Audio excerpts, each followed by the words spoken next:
Hi guys, it's Madison here, back again with another video for you guys.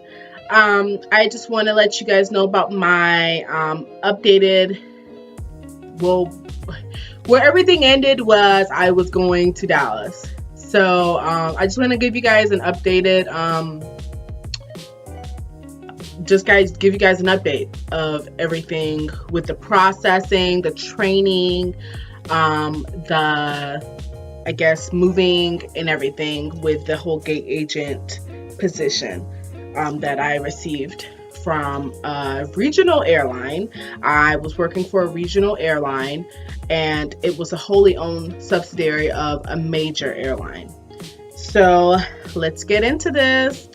Basically, the whole training process was about 6 weeks. I got there in November, moved down to Dallas. Well, I'm saying moved, but honestly, I was commuting back and forth. Commuting means basically you are living in a place where all your things are, your house, your car, your clothes, majority of your clothes are there. But you are also basing yourself in another state or country or whatever like that. So I was commuting because I still lived in Atlanta. I didn't bring my car to Dallas. I didn't have an apartment, buy a house or anything.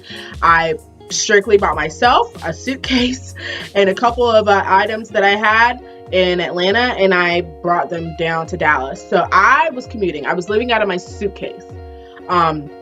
So basically moving from Dallas, we're commuting back and forth to Dallas. I could say it wasn't that bad. When you do find yourself in a career in an airline industry, they do seem to offer you benefits as far as flying benefits. So it's really inexpensive to fly back and forth to and from where you basically live. So that's what I was doing.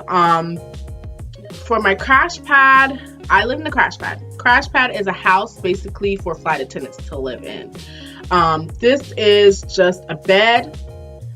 Some houses may have a kitchen, laundry room, and living area space, which my house did. I can put the link to my Crashpad in the bio. I'm not going to get too much into that because I don't feel like it's that much requested. If it is, comment on this video if you guys would like to know more about the Crashpad, and I will make another video about it. So I lived in the Crashpad for flight attendants. I just have my bed. I had a little cover up here that you could close to have your own privacy. It was pretty efficient to me. I had my own little section in the closet, and I brought my work clothes here, my uniforms, because I did have to wear uniform, and just a couple outfits in case I decided to go out somewhere or stay in the Crashpad on my off days. So at times I did not commute back. I did not go back home like on my off days. I did try to every off day that I had, just because it was just, when I stayed here in Dallas, when I lived in the Crashpad, I didn't really get to go anywhere. I didn't have a car here, so I was literally Ubering or Lyfting everywhere I went, which wasn't that expensive based on about $500 to rent out my little space in my Crashpad per month, maybe even less. It's been a little while, so but again, if you guys have more questions about that Crashpad, just let me know and I'll post a video and let you know more details about it. Or I'll also put the link in the description box so you guys can look at it if you're planning on commuting back and forth from Dallas to Dallas for any airline. They take any airline. You just have to have an airline ID, and they will definitely take you in upon approval for the Crashpad. So basically, I was Ubering back and forth to the airport and to work. Or in anywhere else I needed to go. The grocery store. I had some Crashpad mates that did have a car, and they did allow me to ride with them if they were going to the gym or to the grocery store or anything like that. I would just ride along with them. it worked out fine for me. You do live with people, but it worked out fine for me. You can seclude your space because you have like a little curtain up there under your little bunk, and you can close the curtain if you don't want to be talking to anybody, so it was fine. So the training process, let's get back into that. The training process lasts about 6 weeks. The training wasn't that hard. Again, I work for a regional airline, doing this gate agent position, so it wasn't that hard. It was just a lot of information to take in. But you should know that about any airline industry, any airline position, you are going to have to learn a lot of information, and you have to prepare yourself to take that all in. Anything that you know, throw it out your mind, because they're going to teach you everything, how they do it, and how they want things done. So, but that's with any position, I feel. So, basically the training process, again, was about 6 weeks. We did do a very extensive training, hands-on, book work. We had to learn our city codes. That's one thing I will suggest you guys know. Know your city codes. Know your city codes. Know your city codes. You have to know your city codes. Regional airlines have different city codes based on where they fly to. So I would say if you are going into a position that is regional, look up where they fly. There's lots of information on there. There's so many flashcards online. I don't want to disclose what the exact airline I worked with regionally, but there are plenty resources online. Whatever airline you get the position with, I would just say Google flashcards on city codes and resources that you need to learn. I would say just know it before you get there, so when you get there, you know what you're doing, and it makes you look really good if you do. So if you don't pass that city codes test within like the first day or so, you're basically out of there. So that's the thing. After doing an airport training, we did go to basically like the headquarters training for the big major airline, and that again, they give you another city codes test, and they give you a test every week. That training was about 3 weeks. You get a book about this big, and you have to know all the information that they teach you or that they want you to know by the end of each week. If you do not pass that test with like an 80% or more, you're out of there. So the training is very extensive.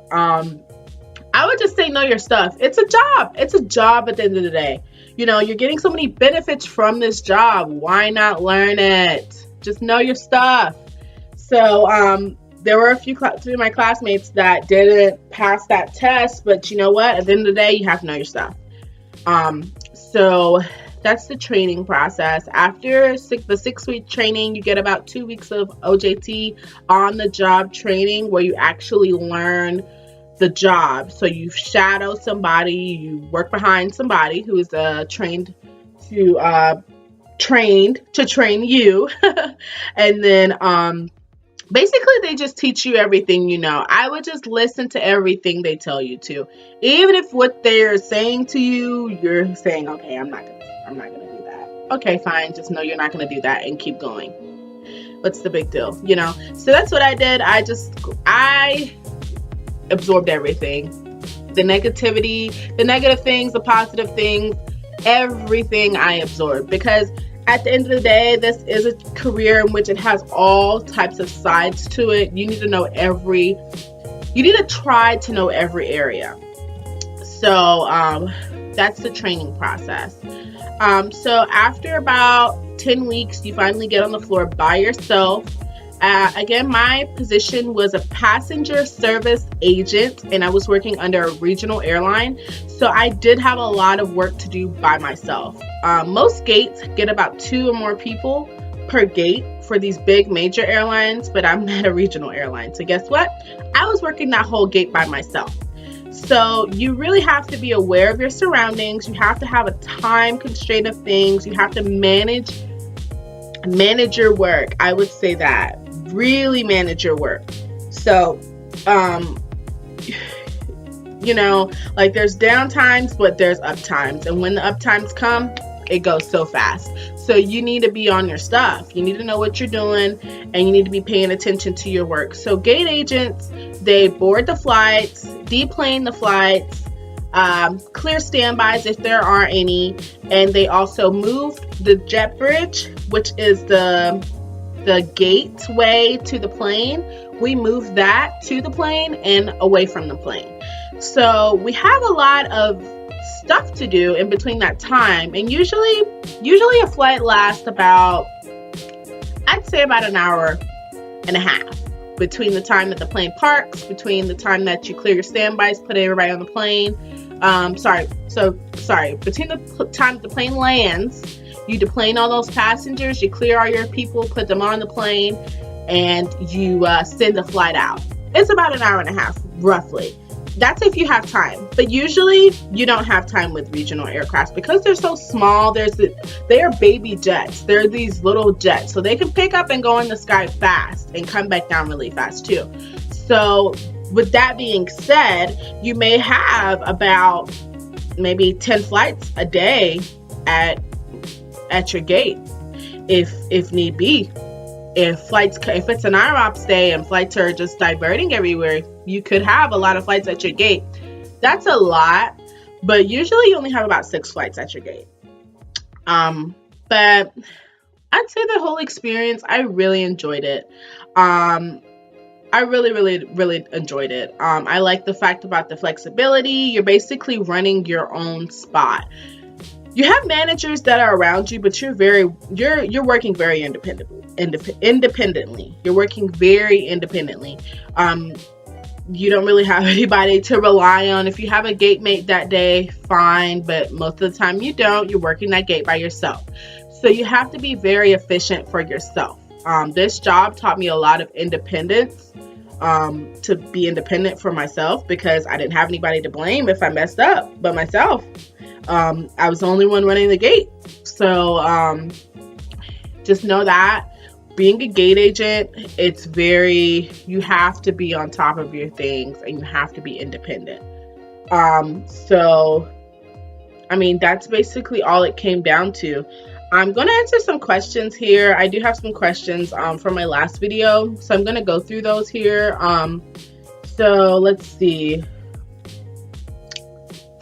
Hope you like it in Texas. Also, how does the process work out for an employee who wants to transfer from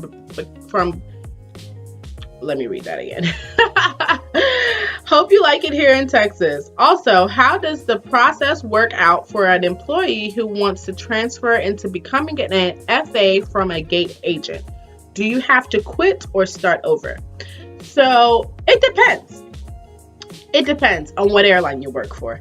Most airlines, you do have to quit and go into the next phase of that job, because most flight attendants and customer service sides are separated as far as like seniority. So saying if you had a 5 seniority at, just saying you're not going to get a 5 unless you've been here for how many years, but saying you have a 5 seniority as a gate agent, and the seniority at flight attendant is ending at like 15,000. You're going to be that 15,001.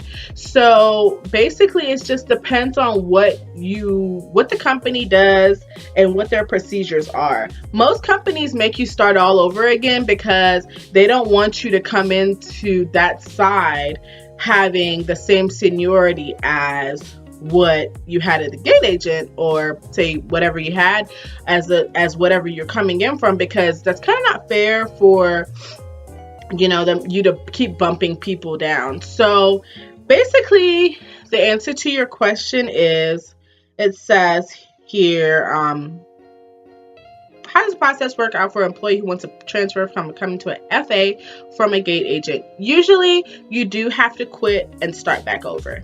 That's what I know in my company. Not quitting completely, but you can transfer, but you do have to end your seniority and start over with a new seniority as a flight attendant. if you get what I'm saying. So you're not quitting, it's still internal, but you don't have the same seniority. You might keep your company seniority, which means like vacation bidding and everything like that, but you will definitely not keep your departmental seniority. So if you're, like I said, if you're a 5 and the seniority of flight attendants are like 15,000, you're 15,001. You're not 5 anymore. So just depends on how you want to go about it.